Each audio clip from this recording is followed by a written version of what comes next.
ও মা, এই বাবাকে দুটো ভিক্ষি দে না মা। আপনি একটু দাঁড়ান, আমি নিয়ে আসছি। স্যার আমি শফিক, আমরা ইনফরমেশন পেয়েছি আজকে রাতের মধ্যেই মাল পাচার হবে।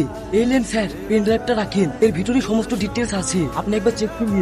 না না, তোর কোনো চিন্তা নাই, তোর হাতের রেখা স্পষ্ট বলে দিচ্ছে তুই যাকে মন থেকে ভালোবাসিস সে কিছুদিনের মধ্যেই তোর জীবন সঙ্গী হতে চলেছে। এলেন বাবা। দেখি মা, তোর হাতটা দেখি।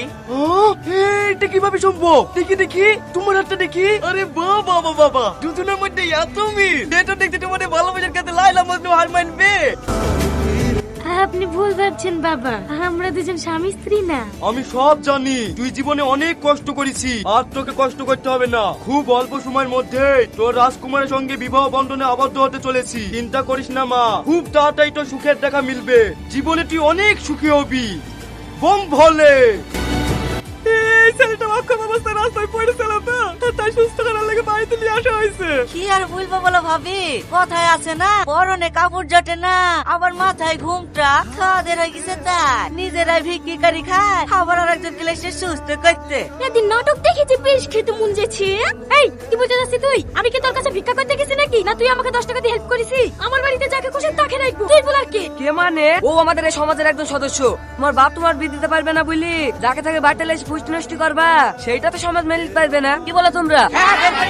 এরকম চরিত্র মেয়ে আমাদের গ্রামে রাখছো না। যত তাড়াতাড়ি পারো তোমরা গ্রাম ছেড়ে পালিয়ে যাও, নাহলে কিন্তু আমরা তোমাদের ঘরে আগুন লাগিয়ে দেবো। না না বড় সাহেব, আপনি এরকম কাজ করেন না, আমাদের এই বিয়েটুকু সম্ভব, এইটুকু ছেড়ে দিলে আমরা কোথায় যাবো? আব্বা তুমি ওঠো, আপনার লোকেরাই ওকে মেরে দিল, তাই আমি আশ্রয় দিয়েছিলাম। এই ভিক্ষার মতন আমাকে ক্ষমা করে দিন। তুই এত খারাপ মেয়ে, নিজে স্বার্থে লেগে বাড়িতে পর পুরুষ ঢুকি, এখন আমি সাদা গায়ে দাগ লাগাচ্ছি। এই বিশু, তুই দাঁড়িয়ে দাঁড়িয়ে কি দেখছি? ঠিক আছে কর্তা। আগুন লাগাচ্ছি, লাগা।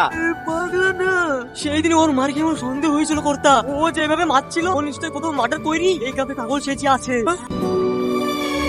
আমি তোমাকে পাগল ভেবে নিজের বাড়িতে আশ্রয় দিয়েছিলাম, আর তার প্রতিদানে তুমি আমাকে এইভাবে অপবাদ দিলে।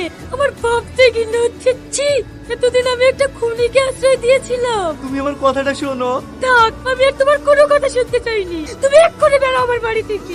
তোমার এই মুখ আমি আর দেখতে চাইনি। শ্যামলী, তুমি আমার কথাটাই একবার শোনো। কি কথা শুনবে তোমার? আমি স্বপ্নেও ভাবতে পারিনি জানো যে তোমার এই ভোলা ভোলা চেহারার পিছনে একটা শয়তান লুকিয়ে আছে।